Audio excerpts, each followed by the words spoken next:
Selamat pagi sahabat Tribuners yang kami hormati dan kami muliakan. Pagi hari ini kita akan membahas tentang optimizing digital branding strategy.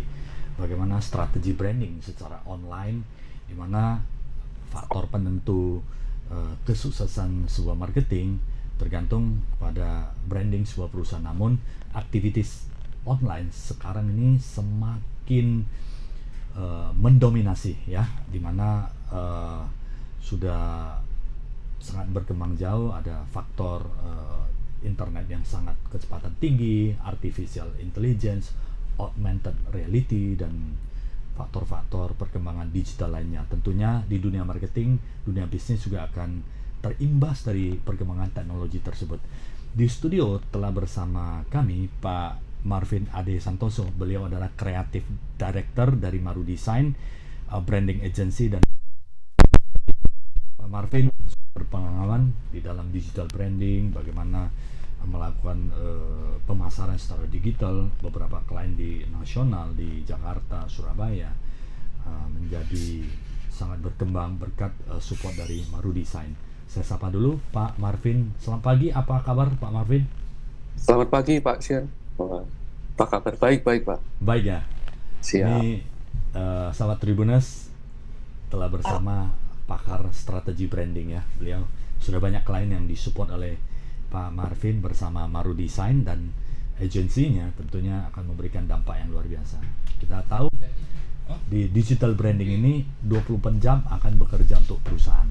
Jadi sahabat Tribuners, mari kita mendengar, menyimak apa sebuah strategi branding, digital branding yang kuat sehingga akan memajukan perusahaan Bapak Ibu ke depannya. Sebelum kita membahas tentang branding strategik dan atributnya, termasuk memetakan audiens dan kemudian inline digital branding secara keseluruhan, Pak Marvin silakan cerita tentang background dari Maru Design, Pak. Silakan, Pak. Siap. Terima kasih Pak Siandet atas undangannya. Teman-teman dari Tribun Medan, terima kasih juga bisa sharing kesempatan kali ini. Mungkin perkenalkan dulu, nama saya Marvin Ade Santoso. Saya Creative Director dari Maru Design, sebuah branding agency berbasis di Surabaya. Selain itu, saya juga sebagai co-founder dari Connectpedia, sebuah komunitas bisnis yang ada di Surabaya yang berfokus pada family business. Kita akan collab, salah satunya ketemu dengan Pak Sien di sini juga, di forum Connectpedia ini juga. Luar biasa. Kemudian juga salah satu background, mungkin kalau saya basicnya memang seorang desainer, jadi memang secara visual branding kebanyakan kita handle-nya sesuai dengan bidang itu, bidang visualnya. Selain itu sebagai entrepreneur, saya juga ada satu company lagi yang berupa media, yaitu namanya Explore Surabaya, di mana merupakan media untuk promosi bagi dan sosial media Instagram, homepage, di mana memiliki sekitar 290.000 follower, di mana di dalamnya banyak sekali aspek-aspek tentang pariwisata maupun apa aja hal yang unik ketika kita datang ke Surabaya. Jadi itu yang sedang kami kerjakan pada akhir-akhir ini, selain juga handle ke klien ya. Kalau klien kebanyakan kita memang handle-nya dua core business, yaitu B2B dan B2C. Kalau B2B ini kita bicara mengenai ya produk pabrik, kemudian mungkin produk-produk yang mungkin jarang audiens ini didengar, seperti mungkin genset lah, kemudian pabrik-pabrik mungkin alat berat, di mana customer-nya punya segmented tertentu. Kalau B2C kebanyakan klien yang mungkin produk-produk yang kita kenal sehari-hari, misal ke arah mungkin F&B, kemudian skincare ataupun shampoo produk dan sebagainya. Jadi dua segmen ini kita layani karena ya market di Surabaya khususnya kebanyakan memang bermain di dua itu yang paling banyak. Itu sih kalau latar belakang sendiri. Mungkin kalau di Maru Design kita memang berfokus kepada pembuatan brand identity, di mana kita membuat image sebuah brand dari awal, dari nol ya. Kebanyakan kalau klien datang ke kita, mungkin aku ingin bikin bisnis nih, atau UMKM datang, atau mungkin pebisnis yang baru ingin meluncurkan sebuah produk baru, mereka datang ke kita untuk berkonsultasi, kira-kira ini produknya bisa diarahin kemana. Karena sebetulnya kalau kita ngomongin branding itu kita lebih ke arah istilahnya kita memfokuskan, menspesifikkan ke target dan tujuan mana yang mau kita capai. Ketika kita terlalu luas, maka ya nanti basicnya jadi benda yang sangat umum. Tapi kalau kita punya spesifik dan kita punya detail ke dalam, itu membuat kita bisa berkreasi lebih jauh dengan potensi-potensi yang ada di dalam, seperti itu. Jadi kalau memang teman-teman di sini ada kebutuhan tentang branding, nanti mungkin bisa diskusi lebih jauh mengenai branding itu sendiri. Terutama di topik hari ini ya, digital branding. Karena kalau ngomong digital nih cakupannya sangat luas banget. Itu sih Pak Shen. Menarik Pak Marvin. Pak Marvin, kalau kita cerita tentang digital branding, tentunya ada beberapa aspek yang harus diperhatikan ya. Pertama adalah customer atau audiens kita ya. Audiens kita bagaimana melakukan analisis sehingga kita perusahaan bisa menentukan arah digital branding yang tepat untuk audiens gitu. Dan kemudian ada konten-konten yang bisa masuk ke audiens. Dan kemudian yang ketiga bagaimana integrasi seluruh media yang digunakan sehingga fokus dan tajam terhadap kebutuhan audiens sehingga message yang disampaikan itu dapat tersampaikan dengan baik. Secara globally, bagaimana menerapkannya di digital branding ini, Pak Marvin? Mungkin kita mulai dari B2B dulu ya Pak ya. Apakah ada perbedaan antara digital branding dengan B2B dengan B2C? Kalau kita lihat B2B, proses pembeliannya lebih panjang, di mana ada keputusan-keputusan dari user sampai kepada pengambil keputusan dari purchasing department sampai kepada penanggung jawab departemen yang menggunakan produk atau jasa tersebut. Berbeda dengan B2C ya. B2C lebih proses pembeliannya lebih cepat. Misalnya ketersediaan di convenience store dan beberapa public store yang ada sehingga mempermudah pembelian, tidak mengambil keputusan yang sangat cepat. Apakah ada perbedaan di sana Pak Marvin? Ya, kalau ngomong perbedaan mungkin pasti ada ya, karena kan secara proses sendiri beda. Dan kita sebagai orang yang bergerak di bidang branding itu melihatnya adalah sebetulnya core-nya sama. Dimana kalau kita ngomong branding itu ujung-ujungnya pasti kita ngomong tentang persepsi dari sebuah branding yang dilihat oleh si audiens itu. Ketika kita melihat misalnya barangnya air mineral misalnya, mungkin kita melihat bahwa air mineral ini kita kan punya kita sebagai manusia kita punya behavior, kecenderungan apa yang dekat dengan kita adalah apa yang kita lihat sehari-hari. Ketika kita melihat sesuatu yang aneh dalam kehidupan sehari-hari atau kita lihat brand ini aneh ya, kita kan penasaran karena pada dasarnya kita manusia tuh makhluk yang visual banget. Walaupun mungkin kalau aku pernah baca penelitian sekitar 60% 70% keputusan tuh berdasarkan visual kita. Kita melihat sesuatu yang indah, yang bagus atau yang ini cantik ya, kita akan berpeluang untuk lebih dekat dengan mereka. Makanya kalau kita lihat penyanyi atau artis yang cantik-cantik kan kita pasti tahan tuh lama di depan kamera. Wah ini asik nih dilihat, istilahnya instagenik kalau anak-anak Gen Z milenial ngomong kan, wah ini view-nya instagenik banget kalau ngomongin view ya. Nah, sama seperti kita ngomongin tentang tadi B2B dan B2C. Ketika kita mempresentkan brand kita ke hadapan klien kita, maka kita harus memberikan tampilan yang sangat baik. Nah, tampilan sangat baik itu memang pasti didukung oleh visual. Baik itu nanti logo, baik itu nanti kalau misalnya B2B mungkin kita kan prosesnya adalah dari tim sales ya, dari tim sales marketingnya dia akan datang. Berarti kan penampilan dari tim sales dan marketingnya ini harus standar nih sesuai dengan mungkin SOP perusahaan. Oh, misalnya harus pakai jas nih, harus pakai setelan tertentu di mana hal itu akan merepresentasikan perusahaan itu di audiens. Di mana persepsi itu dibangun mulai dari titik awal itu. Terus kemudian brosurnya bagaimana, kemudian kartu namanya, di event forum apa kalau B2B ya. Itu akan membangun persepsi dari sebuah brand tersebut di hadapan audiens tersebut. Nah, itu jadi faktor-faktornya bukan hanya visual karena brosurnya ataupun karena um, billboardnya di pinggir-pinggir, tapi juga represent dari tim salesnya, di mana itu karena dia sebagai perwakilan dari sebuah perusahaan itu. Itu ngomongin B2B ya.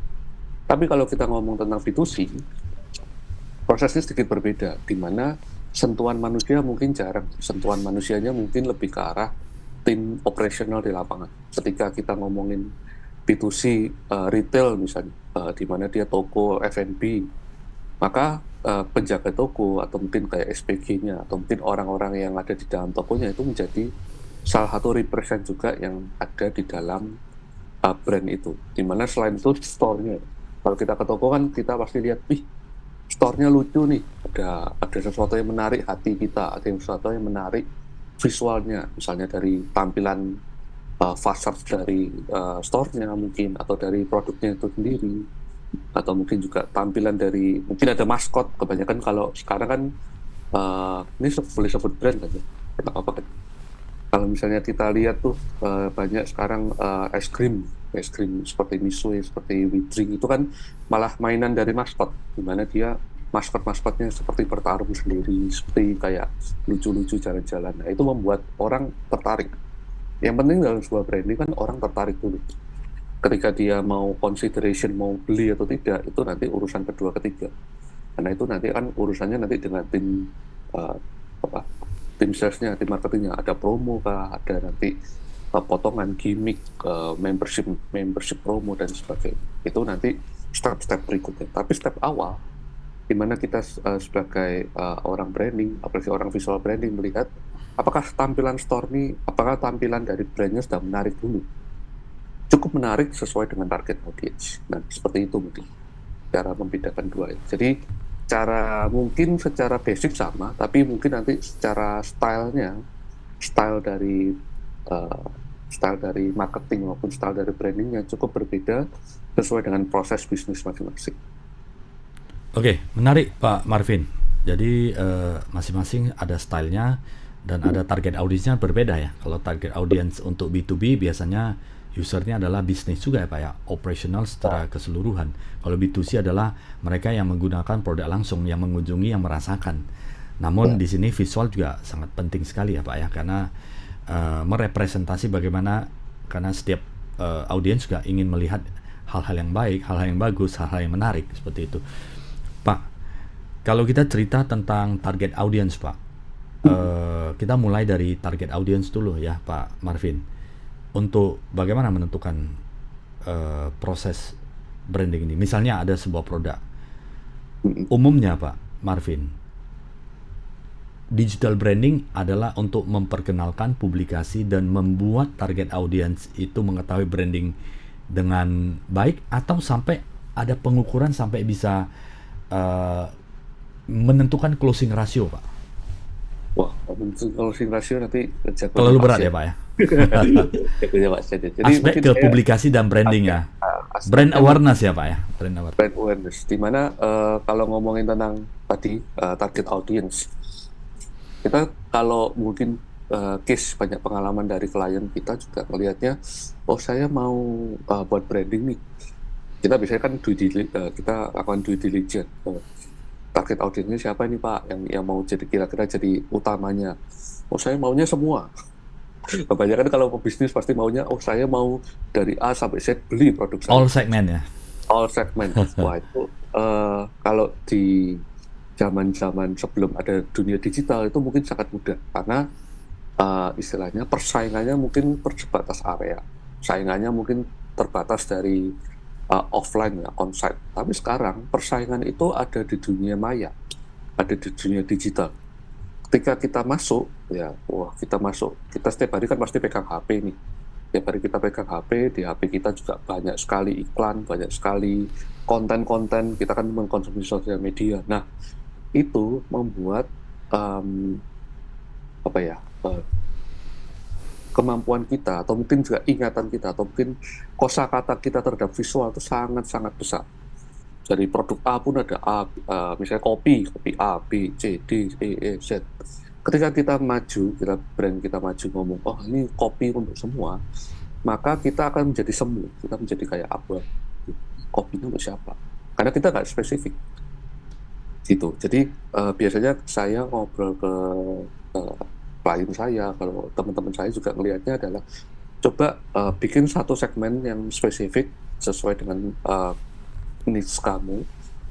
Nanti dari situ baru dikembangkan. Karena kalau kita fokus ke semua, maka ya kita tidak fokus kemana-mana. Maka kita harus fokus ke satu. Paling gampang contoh misalnya, oh aku mau seperti beberapa brand, ya paling gampang mungkin kita lihat retail ya, retail kopi. Wah ada satu yang warnanya hitam banget, satu warnanya putih banget. Ya tahu ada coffee chain seperti itu ya. Kenapa dia ada yang oh ini warnanya hitam banget nih, putih banget. Sebut saja ya, satunya kopi, mungkin kopi kenangan, satunya fore misalnya. Contoh seperti itu. Eh, itu sudah memberikan segmen tertentu. Karena apa? Ketika kita ingin, oh aku ingin target marketnya adalah orang-orang yang maskulin, orang-orang yang berjiwa maskulin.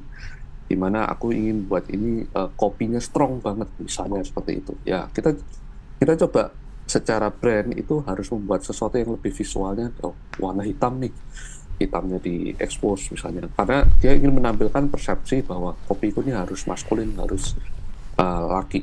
Beda mungkin aku mau segmennya bukan ke cowok, ke cewek, sesuatu yang lebih bersih, lebih clean, lebih banyak audiens yang cewek yang datang, maka dia buat fore. Mana kalau ngomongin itu dia uh, tampilan secara store-nya banyak lebih ke arah putih, coklat, banyak tanaman dan sebagainya, dimana lebih feminim kalau stylenya dalam bentuk secara persepsi visual kita dapatnya seperti itu. Nah itu menunjukkan bahwa itu adalah segmented yang dibangun oleh masing-masing brand. Nah mungkin dari Bapak Ibu sendiri yang punya brand di sini, yang punya produk, harus mulai dipikirkan ketika kita membangun sebuah brand itu segmen mana yang mau di-expose.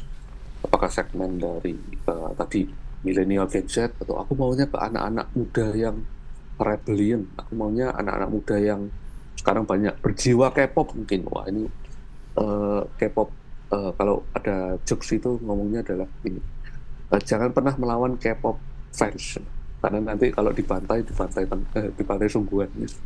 Jadi harus betul-betul mengayomi para K-pop fans. Banyak sekali K-pop fans yang ada di Indonesia terutama. Jadi itu ada beberapa brand juga segmented ke situ. Ya, kalau teman-teman tahu, kalau brand-brand besar pun juga mulai mengarahkan ke situ dengan mendatangkan artis Koreanya dan sebagainya dan sebagainya. Itu salah satu cara untuk menarik audiens yang penggemar K-pop. Nah, kalau misalnya oh aku suka ya audiensku kebanyakan wibu nih, orang-orang pencinta style Jepangan. Ya, seperti apa? Itu yang nanti yang diekspos seperti itu. Nah, pentingnya kita memberikan segmen ini adalah kita lihat bahwa data dari kementerian atau mungkin data dari BPS ya paling gampang, Gen Z dan milenial ini jumlahnya paling banyak. Bahkan sampai ke pemilu kemarin kan memang segmen utama yang paling dihajar oleh para tim pemenangan dari para paslon-paslon capres itu kan kebanyakan ya Gen Z dan milenial. Makanya kampanyenya bisa seanak muda itu, karena memang penduduk milenial dan Gen Z sudah banyak banget. Data terakhir yang mungkin pernah saya tahu sih kurang lebih Gen Z yang kelahiran 97 sampai 2012 itu sekitar 75 juta sampai 80 juta penduduk Indonesia. Jadi bayangkan kalau kita punya segmen market yang oh ini Gen Z semua, itu sudah 80 juta sendiri. Kita ambil 1% aja, ketika kita ambil 1% di wilayah itu mungkin ya kita bisa create something dari situ, karena jumlahnya sangat-sangat besar. Begitu juga dengan milenial itu kurang lebih kalau 70 jutaan, dimana kaum milenial sekarang kan usianya mungkin mulai tahun 80-an, berarti sudah umur 30-40 tahun. Dimana itu kan kalau dari sisi market, mungkin kalau Pak Shenye tahu kan, itu market yang seksi banget, banyak sekali sudah punya penghasilannya mungkin salah satu yang terbesar karena kan usia produktif ya. Jadi itu menjadi salah satu segmen yang paling seksi sekarang. oh ini usianya 30-40, uang di kantongnya sudah sangat banyak, maka dia spend, apa ya, orang akan dijejali dengan banyak hal di situ. Mungkin kalau segmen-segmen yang Gen X dan lain-lainnya, mungkin secara brand juga beberapa di segmen ke situ nggak apa-apa. Itu choices dari sebuah bisnis, kalau menurut saya sih. Menarik Pak Marvin. Dari segmen-segmen tertentu kita nggak bisa fokus all segmen ya Pak ya, karena biayanya akan sangat mahal sekali ya. Ya, cost Biayanya per akuisisinya jadi mahal, Pak. akuisisinya jadi mahal sekali. Pak Marvin, Terus, kalau kita cerita segmen, tentunya bagaimana identify dari audiens ini Pak? Misalnya contoh, bagaimana memulai audience analisis? Apakah ada seperti due diligence secara awal untuk memetakan dulu sebelum masuk ke konten strateginya, Pak? hmm, jadi untuk memetakan uh, brand ini, terutama mungkin apa ya, memetakan dari sisi audiens, gimana sih caranya? Pasti cara-cara yang dipakai kita kan pasti pendekatannya pasti melihat sisi demografis, sisi geografis dan sebagainya. Itu mungkin banyak di basic marketing banyak diajarkan tentang itu. Tapi mungkin yang mau saya bawa adalah pentingnya sebuah behavior, market behavior dari sebuah segmen. Contoh paling gampang mungkin yang paling ramai dulu ya, mungkin banyak, dan karena saya banyak tergaung di situ, kita coba lihat adalah segmen dari Gen Z, dimana kalau sebetulnya banyak banget kalau misalnya teman-teman atau para tribuners di sini mencari data itu di internet. Sekarang di internet, di googling, kita pakai AI pun bisa. Coba kita tanya apa sih insight dari para Gen Z, itu pasti keluar. Walaupun mungkin tidak 100% akurat, tapi dari situ kita bisa memetakan, oh ada beberapa juga survei yang dilakukan oleh beberapa yang survei yang ku ambil, melihat bahwa ngomongin tentang Gen Z misalnya, mereka suka banget yang namanya chatting, misalnya seperti itu. Ketika kita melakukan sebuah penetrasi brandnya melalui telepon, melalui calling, melalui eh, apa ya, sesuatu yang lebih ke langsung kayak call atau mungkin tatap muka, mereka cenderung enggan untuk datang, enggan untuk kontak. Mereka lebih lebih lost lah, maksudnya tidak terlalu dianggap. Mereka lebih suka pendekatannya melalui chatting. Oleh karena itu, kenapa kok banyak brand-brand baru sekarang itu melakukan pendekatannya melalui chatting, WhatsApp misalnya, atau Line, atau mungkin apapun yang dibuat chatting. Jadi pendekatan chatting itu melakukan salah satu behavior yang dimiliki oleh Gen Z, di mana mungkin kalau behavior orang-orang yang sebelum-sebelumnya lebih suka namanya ketemuan gitu. Jadi kalau kita ngomong, wah aku kalau sama orang lebih suka ketemuan nih, untuk misalnya ngomongin bisnis atau ngomongin apa. Tapi kalau ngomongin dengan Gen Z itu beda. Mereka kadang lebih suka daripada ketemuan, wis sudah chatting aja, meeting online atau apa. Sudah cukup bagi mereka. Dan itu sudah membangun trust-nya mereka. Ngomongin seperti itu menurut saya cukup wajar, karena behavior itu dibangun dari kebiasaan. Ya, kebiasaannya sudah dari kecil sudah dipegangi iPad, sudah dipegangin HP, ya akhirnya akan terbawa sampai sekarang. Itu yang dilakukan oleh anak-anak Gen Z, ya, misalnya seperti itu. Jadi behavior ini memang perlu dipetakan, memang perlu dipelajari lebih jauh supaya kita bisa menentukan kira-kira metode apa yang tepat untuk ketika kita masuk ke dalam perilakunya mereka. Mungkin saya kasih sedikit data ya. Ketika ngomongin tentang internet penetration misalnya, internet penetration yang paling terpapar tuh pasti Gen Z ke bawah, karena dari kecil, dari dia mungkin SD atau mungkin TK atau mungkin dari bayi, ketika dia keluar pertama kali tahun 97-98, internet sudah ada. Jadi mereka sudah dicekoi namanya internet itu dari kecil, baik itu melalui layar smartphone mungkin, atau mungkin melalui komputer, melalui laptop dan sebagainya. Dimana itu menjadi kebiasaannya mereka. Ketika mereka lepas dari itu, maka mereka akan merasa lost. Makanya hal itu mungkin harus ditangkap oleh para brand, bahwa behavior market ini behavior market sekarang seperti ini. Nah, kita bisa seperti apa nih? Kita bisa masuk ke mereka seperti apa? Kalau segmen kita ke arah Gen Z. Tapi kalau segmen kita mungkin ke arah yang milenial, mungkin ke atau Gen X, mungkin yang lebih tua, yang lebih mature, mungkin ya cara pendekatannya mungkin harus agak yang berbeda ya. Karena itu tidak bisa diterapkan di semua segmen market. Kalau menurut saya seperti itu. Ketika kita tahu bahwa kesukaan segmen market itu adalah A atau B atau C, maka kita harus inline kegiatan brand kita terhadap market tersebut. Kalau menurut saya mungkin yang paling pas jawabannya seperti itu, Pak. Yap, Siap. Pak Marvin. Kalau oke, sebelum masuk ke konten strategi ya, kita perlu yang pertama adalah identify segmen market yang akan kita tuju. Nah, Pak, kalau misalnya sebuah perusahaan ya memiliki beberapa unit bisnis dan memiliki beberapa produk, mana yang perlu diprioritaskan, corporate atau produk branding? Kalau pandangan saya pribadi ya Pak, mungkin beberapa pakar, mungkin beberapa yang lebih senior punya pemikiran berbeda. Tapi kalau pemikiran saya dalam sebuah perusahaan tuh dipentingkan pasti dari sisi produk. Jadi ya, produk yang disukai oleh market itu kan karena ya brandnya cocok sama mereka lah. Paling gampang seperti itu. Ketika kita fokus, kalau menurut saya fokus utama adalah ke produknya itu sendiri, produk atau brandnya. Contoh kita punya satu corporate punya banyak produk nih. Sebenarnya produk branding itu yang utama, karena itu menurut saya, menurut kita adalah rohnya. Karena kalau nggak ada kalau produknya nggak disukai, maka nggak ada penjualan. Nggak ada penjualan, istilahnya darah perusahaannya juga kurang bisa lancar gitu lah, paling gampang seperti itu. Jadi penting sekali punya produk yang andalan. Kalau mungkin orang-orang marketing ngomongnya pasti cash cow product, cash cow product, di mana produk ini betul-betul bisa dipikirkan supaya bisa laku nih di market.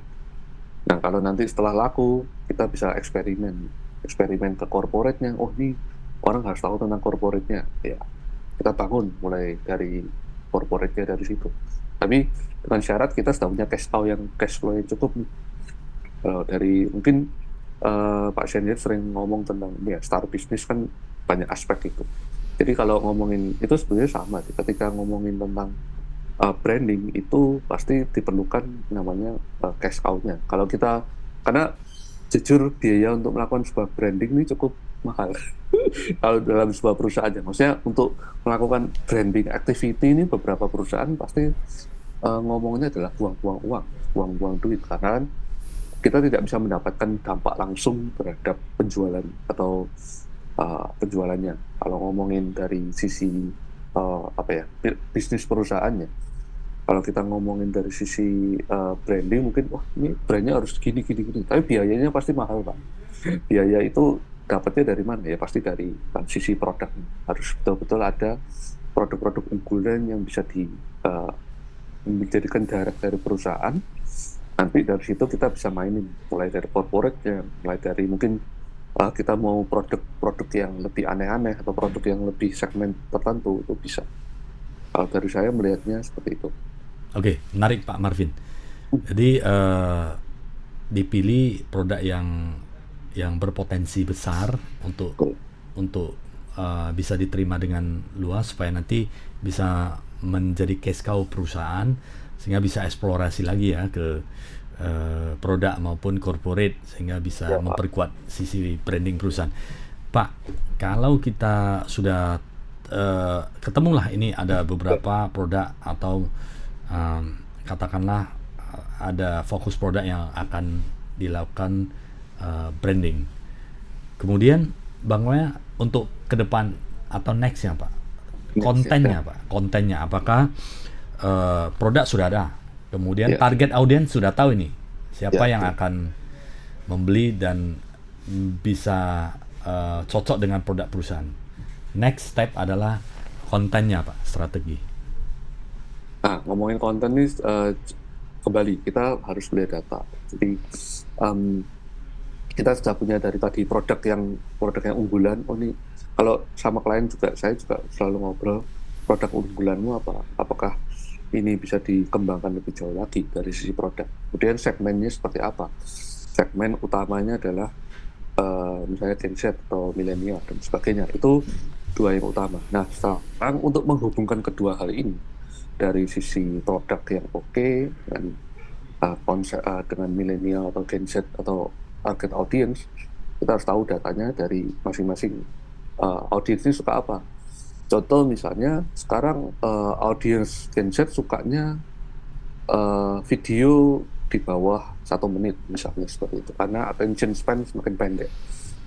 Video di bawah 1 menit, berarti konten-konten yang kita produce, yang kita hasilkan itu adalah konten-konten yang jangan di atas 1 menit, usahakan bawah 1 menit, karena itu menjadi behavior yang mereka punya gitu. Jadi kita coba ngikutin behaviornya mereka.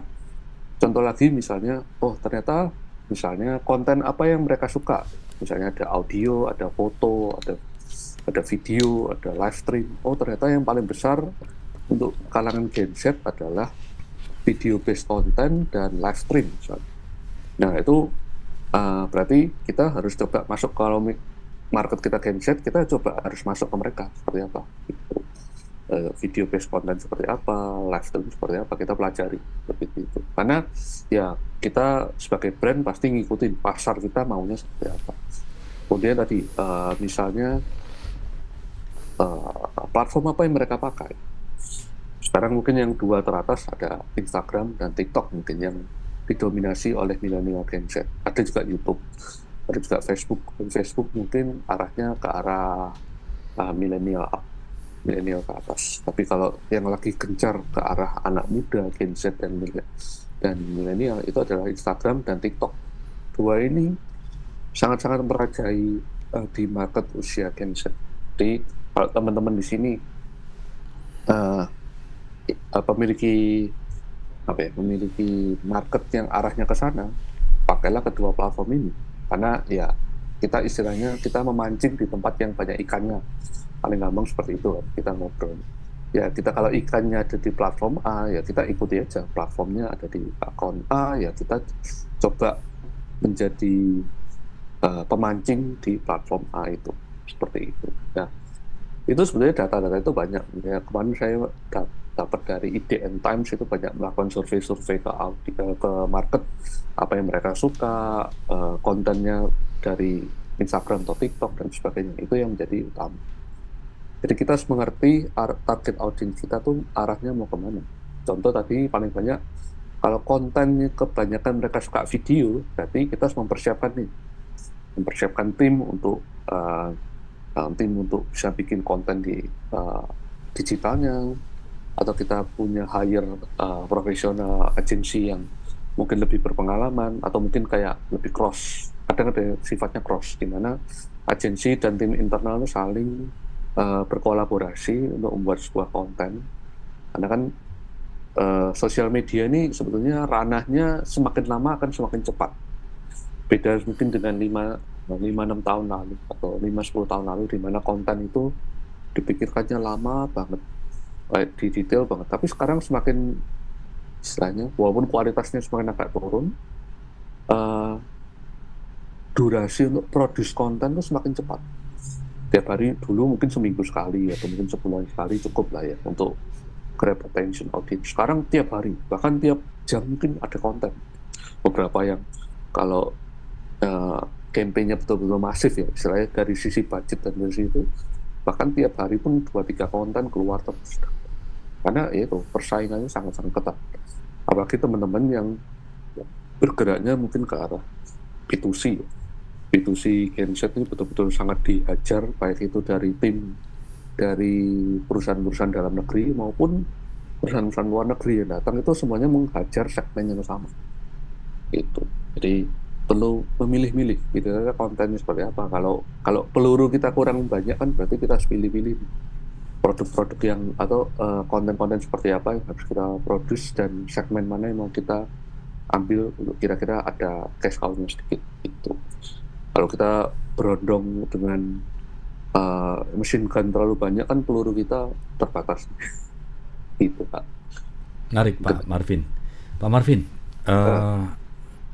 konten sesuai dengan segmentasi. sehingga dapat disesuaikan dengan preferensi, apakah video pendek, apakah Ya, visual, apakah live streaming, nanti ada kaitannya.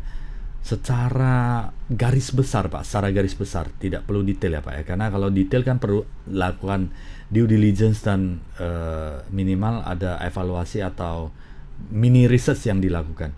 Tapi secara garis besar Pak, milenial untuk kategori branding kita bagi menjadi 2 atau 3 Pak.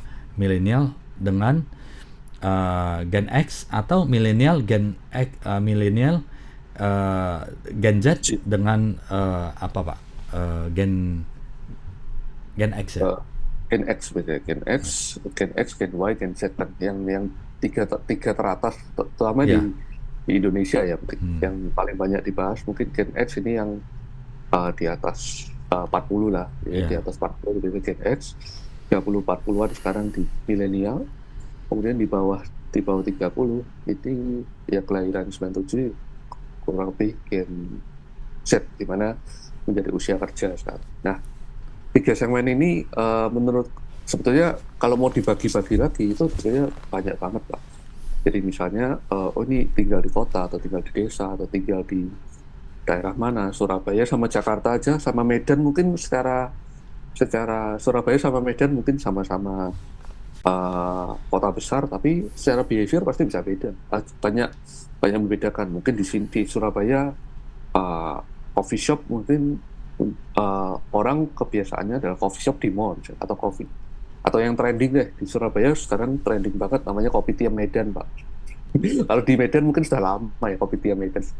Sudah dari sejak zaman Baula mungkin. Oh, ini kopi tiam ya dari Medan. Semua ini tiap tiap tiap street corner ya semuanya namanya kopi tiam. Di Surabaya segmen kopi tiam Medan ini baru banget 2-3 tahun terakhir. Nah, gitu aja secara bisnis behavior pasti beda. Ketika ngomong, oh di kota ini ternyata yang terakhir trending kopi tiam Medan. Kalau di Medan yang lagi trending apa? Pak Paul Surabaya. Atau yang beda. Jadi hal-hal itu yang membuat kita segmen sesuai dengan area juga. Karena kalau area kita, aku mau fokus di Surabaya dulu nih, atau di Pulau Jawa. Pulau Jawa pun tadi ada banyak. Jawa Timur, Jawa Tengah, Jawa Barat tuh secara behavior juga berbeda-beda. Nah, bagaimana brand kita bisa masuk ke segmen itu? Maka dari sisi brand, sebetulnya kita secara brand pasti kita punya, sebenarnya kalau ngomongin branding kan ngomongin siapa kita. Contoh nama saya Marvin, saya seorang visual branding strategist. Sehari-hari saya pakai pakaian hitam misalnya. Itu jadi salah satu trademark juga. Oh, hitam, kacamataan tinggi, terus kesenangannya kadang pakai jaket, something like that, yang bisa dijadikan trademark. Itu dari sisi internal. Eksternalnya, kalau ketika kita ngobrol ke klien, saya suka ngomongin tentang branding. Atau contoh, ngomongin tentang bola nih misalnya. Ya paling ngomongnya bola, terus misalnya seperti itu. Jadi secara behavior kita mensegmen ke orang-orang yang suka bola. Seperti itu. Nah, jadi orang-orang yang suka bola pasti akan cenderung mau ngobrol dengan saya, ngobrol dengan brand itu, karena brand itu sama-sama punya korelasi di sepak bola. Seperti itu. Jadi kita harus temukan nih, kira-kira brand ini mau diasosiasikan atau mau didekatkan dengan kegiatan apa yang sesuai marketnya. Itu. Baik itu di kota tertentu maupun di daerah tertentu. Memang secara konsep itu bisa dilakukan, tapi kadang pendekatan per daerahnya perlu ada tambahan-tambahan itu, tambahan-tambahan behavior yang berbeda seperti itu. Itu sih yang perlu kita bagi. Gitu kita bagi, kita harus masuk nih ya, kita terjun ke dalam masing-masing segmen supaya brand kita bisa masuk ke dalam segmennya mereka. Paling gampang mungkin saya beri contoh kemarin pada saat Piala Dunia U17, U20 ya, U17 di Surabaya. Surabaya salah satu sempat menjadi tuan rumah di situ. Maka yang dilakukan oleh brand-brand lokal di situ adalah memang menggait fans bola, bagaimana mereka mengasosiasikan diri terhadap fans bola itu. Karena zaman sekarang atau zamannya Gen Z tuh sangat kental terhadap namanya fans fans ke something, fans terhadap sesuatu. Baik itu fans terhadap influencer, fans terhadap bola mungkin, atau idola mereka K-pop mungkin, atau Jepang-Jepangan mungkin, atau misalnya kalau Jepang-Jepangan mungkin banyak. Maksudnya fans-fans itu yang di apa ya, harus dari sisi brand harus bisa bekerja sama dengan fans tertentu yang menjadi segmennya supaya lebih mudah masuk ke dalam pemilik supaya lebih mudah masuk ke dalam fans base-nya mereka. Contoh kalau suka bola mungkin, wah makanya kacang, oh ini brand kacang ini cocok nih sama bola. Sambil lihat bola makan kacang. Maka brand-brand kacang itu biasanya berlomba-lomba untuk masuk menjadi sponsor acara sepak bola. Dimana mereka bisa produk gratis, atau bisa sharing tentang penulis tentang produknya dan sebagainya. Dan orang-orang yang nonton bola ya sekarang identik dengan makan kacang. Oh, kalau mau nonton bola ya makan kacang dulu. Misalnya seperti itu. Itu yang banyak dilakukan ya. Kalau misalnya fans K-pop mungkin sekarang banyak brand-brand skincare mendekatkan diri ke arah artis-artis K-pop. Di mana mereka tahu bahwa segmennya anak-anak Gen Z cewek muda usia 20-an itu masa-masa puber, 15-20-an, masa-masa puber, suka banget dengan namanya K-pop zaman sekarang. Oh iya, berarti saya harus mendekatkan diri ke mereka. Caranya bagaimana? Ya saya pinjam artis K-pop ini sebagai brand ambassadornya, contoh seperti itu. Itu yang istilahnya segmen cara besarnya. Tapi kalau misalnya cara yang mungkin UMKM bisa lakukan, ya dari situ ya kita cari influencer misalnya. Influencer tuh semacam lokal artis atau lokal Instagram artis ya, artis-artis sosial media yang dekat dengan K-pop fans misalnya, seperti itu. Jadi itu mendekatkan diri ke fans tertentu. Tujuannya apa? Kembali tujuannya supaya produk kita diasosiasikan oleh produk Korea maupun mungkin tidak Korea banget, seperti itu. Mungkin itu gambaran sedikit ya. Kalau ada pertanyaan boleh Pak share ya. Menarik Pak Marvin. Jadi perlu ada brand asosiasi juga ya. Kemudian ada segmented, kemudian dipilih konten-konten yang sesuai dengan generasi XYZ seperti apa, hobi mereka seperti apa, ekosistem dan komunitas mereka di mana. Baru didesain sesuai dengan kebutuhan branding yang akan dilakukan. Nah, Pak, setelah konten sudah tahu ini message apa yang mau disampaikan. Kemudian ke media dan integrasinya, Pak. Media dan integrasi. Nah, ini harus berapa media yang dipilih dan how to integration all the media promotion tersebut, Pak, digital. Ya, sebenarnya kalau di marketing mungkin kita mengenalnya lebih ya marketing 360 ya. Itu kalau ngomongin secara marketing secara overall ya. Tapi case-nya dari beberapa klien saya, kita perlu namanya customer journey. Yang paling gampang seperti itu. Gimana ketika kita memiliki customer journey, maka kita bisa menentukan media apa yang bisa inline dengan semua itu. Contoh customer journey kan paling gampang kalau kita mau beli kopi, paling gampang tadi lah, kopi. Sekarang kalau ke coffee shop, kita buka apa nih? Buka sosial media dulu. Google Map mungkin, aku mau kopi atau sosial media. Coffee shop asik di Surabaya. Atau mungkin coffee shop Instagramable di Medan. Atau apa. Maka keluar tuh berbagai konten. Muncul. Kalau konten kita nggak pernah muncul di situ, maka istilahnya ya kita kalah satu langkah dong. Konten brand kopi kita nggak pernah masuk. Nggak pernah membuat konten tentang coffee shop Instagramable di Surabaya, misalnya contoh seperti itu. Begitu kita tidak punya konten itu, maka ya konten kita, istilahnya orang akan melihat konten-konten yang lain yang sesuai dengan keinginannya mereka. Oh, konten Instagramable, oh ada ini.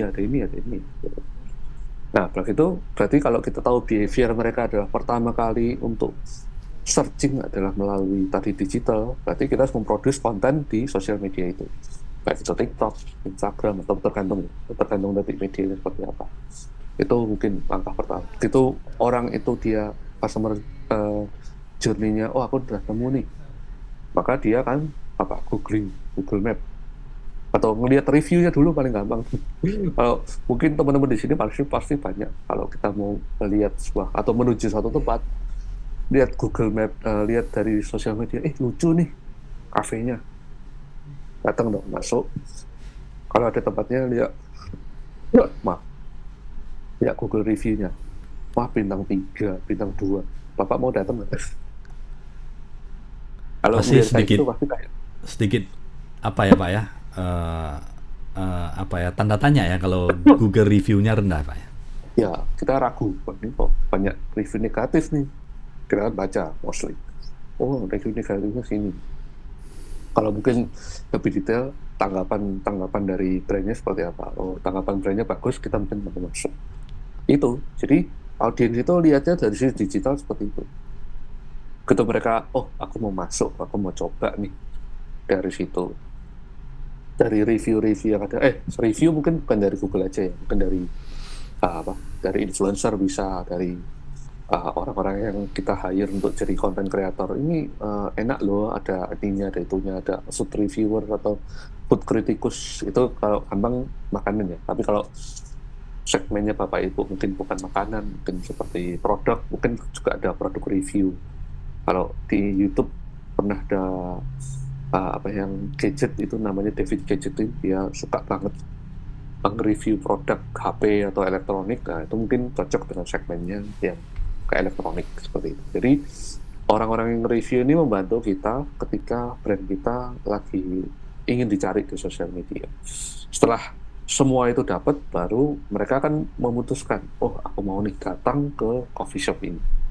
Nah, datang ke coffee shop ini, berarti kan orang itu masuk ngelihat vibes-nya, ngelihat brand-nya. Oh, store-nya seperti ini, kemudian mereka merasakan pelayanan seperti ini. Itu part of branding.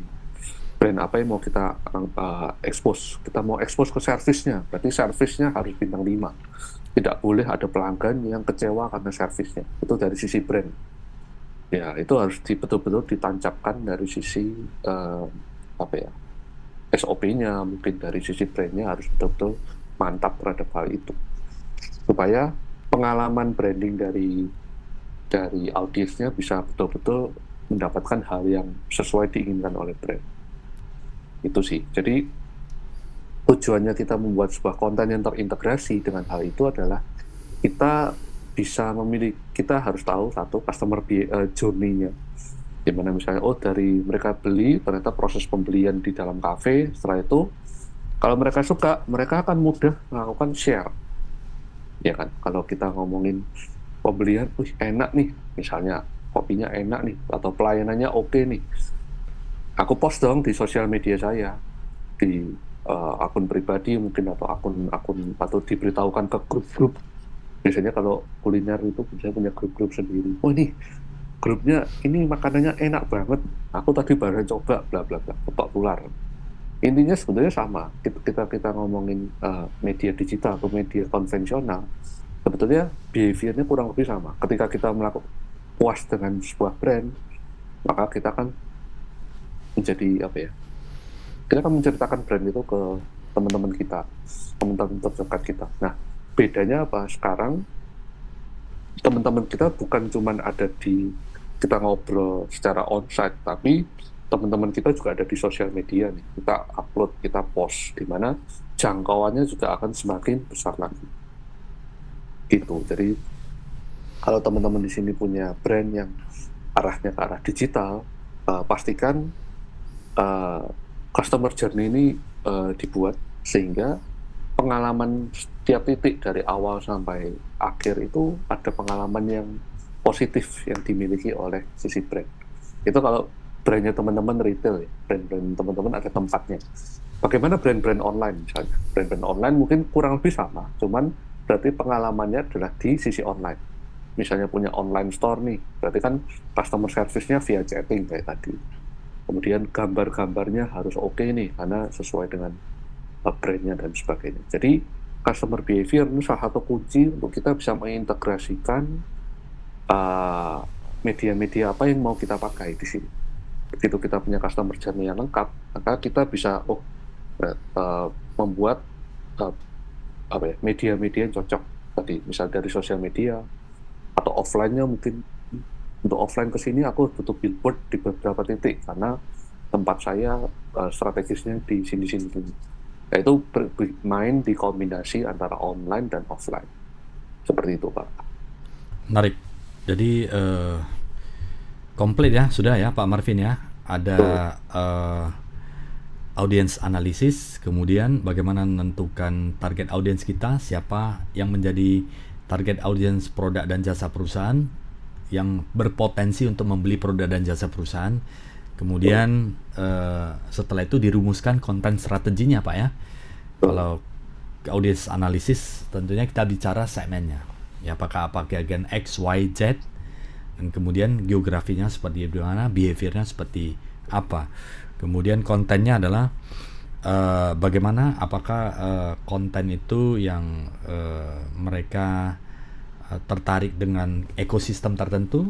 Kemudian dari sisi preferensi atau kontak dengan mereka dari sisi video, audio atau visual, sehingga lebih mendekat kepada mereka. Apakah ada komunitas tertentu yang bisa menjadi benchmark atau bagian dari target audience tersebut. Yang ketiga adalah social media integration-nya, bagaimana mengintegrasikan semuanya.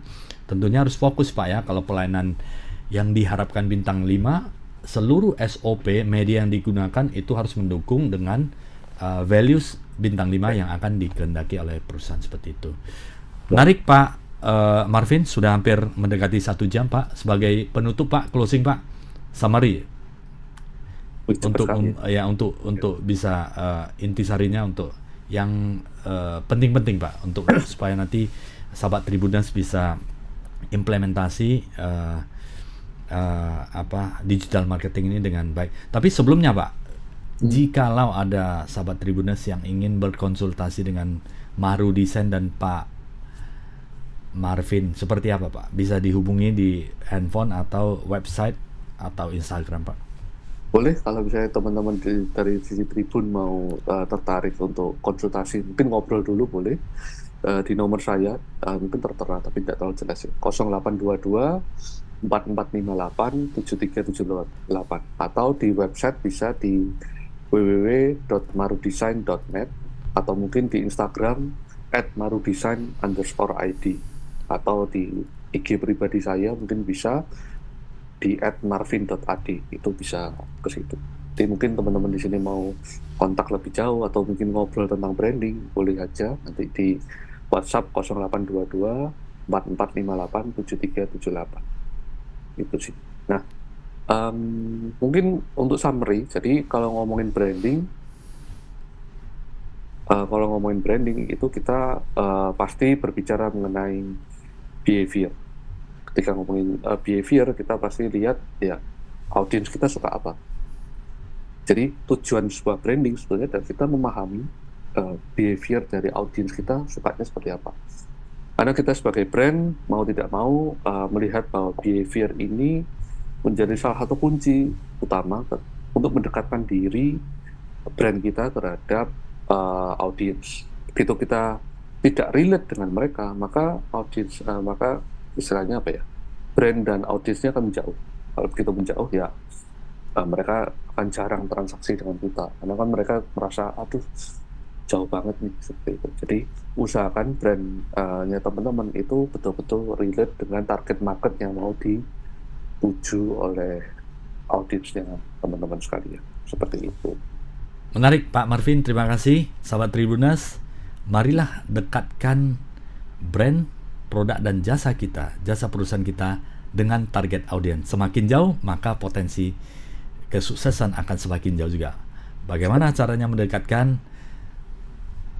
Tentunya yang implementasikan apa yang sudah disampaikan oleh Pak Marvin melalui diskusi 1 jam yang sedang berlangsung ini. Terima kasih Pak Marvin sudah sharing ke sahabat Tribuners semuanya. Apa-apa. Terima kasih. Terima kasih juga Pak Sian. Terima kasih juga ke Sobat Tribun Medan. Thank you atas kesempatannya, semoga bisa bermanfaat sharing saya. Sangat bermanfaat Pak Marvin. Terima kasih sahabat Tribuners, sampai jumpa di Inspirasi Bisnis setiap Jumat yang selalu menarik untuk Anda. Terima kasih, salam sehat selalu.